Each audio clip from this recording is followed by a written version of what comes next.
Dr. Cinema here. Well, the third John Wick movie is coming out, and it's about time I talked about the other two films, specifically in a face off.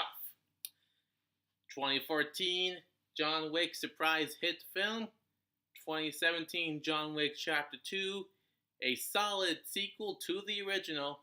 We've got 5 rounds of this, although I expect us to go through this face off fairly quickly because they are still pretty similar films. So let's get right into it. Round 1 Story. John Wick starts off with him grieving over the loss of his wife. A couple days after the funeral, he gets a puppy at his doorstep with a letter from his now deceased wife saying it's from her. A little bit later, a couple kids break into John Wick's house and they beat him up and kill his puppy. That's when we learn that John Wick was actually a hitman, nicknamed the Boogeyman, because he's the guy you call when you want to kill the Boogeyman.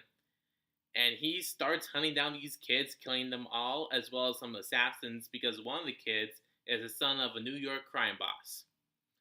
Now, the sequel to John Wick Chapter 2 picks up fairly quickly after the first one, with a criminal mastermind, let's just call him, from John Wick's past who helped him get out of the hitman life, comes back, basically forcing him to help kill his sister who's about to take a chair on the high table.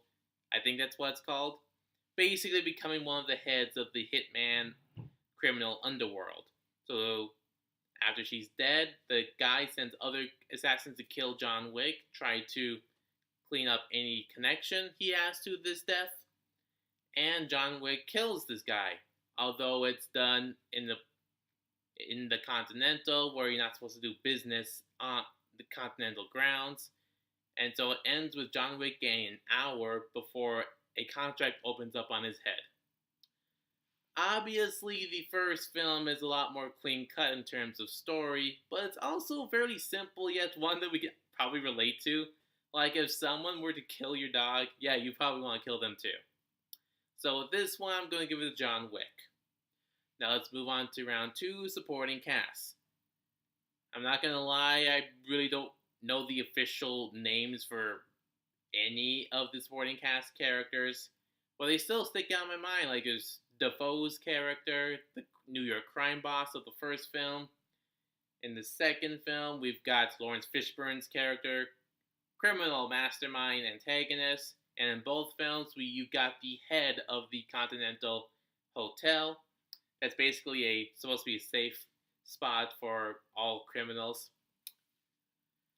However, the supporting cast from John Wick Chapter 2 does stand out a little bit in my mind compared to the supporting cast of the first film.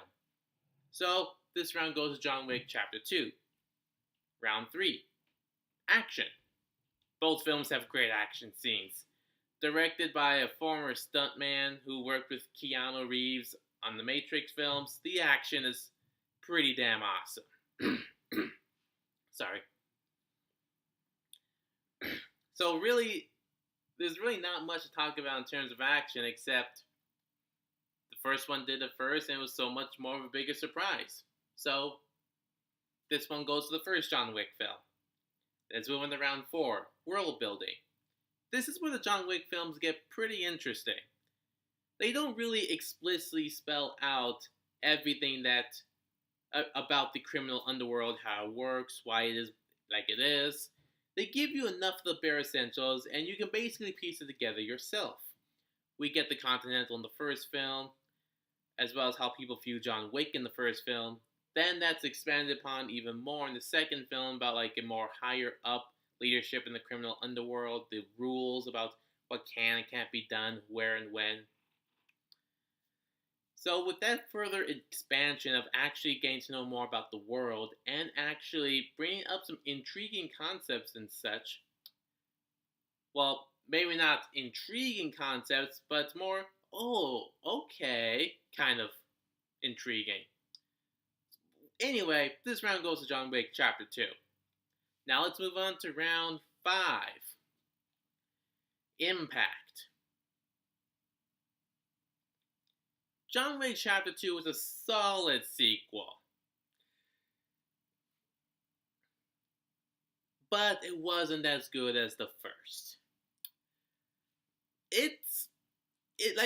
Don't get me wrong, I really enjoyed John Wick Chapter 2, but the first film is just, it had that much more of a bigger impact, became such a huge surprise hit that a lot of people became pretty obsessed with it for a little while. And it laid the potential of actually seeing Keanu Reeves doing a lot more of this kind of cool action stuff, this cool kind of acting in these kinds of films over and over again. So John Wick laid the groundwork for Chapter 2 and upcoming Chapter 3, Parabellum. So the fifth and final round goes to John Wick. The original wins this face-off. Wow, I went through this face-off fast. Well, that was even faster than I thought.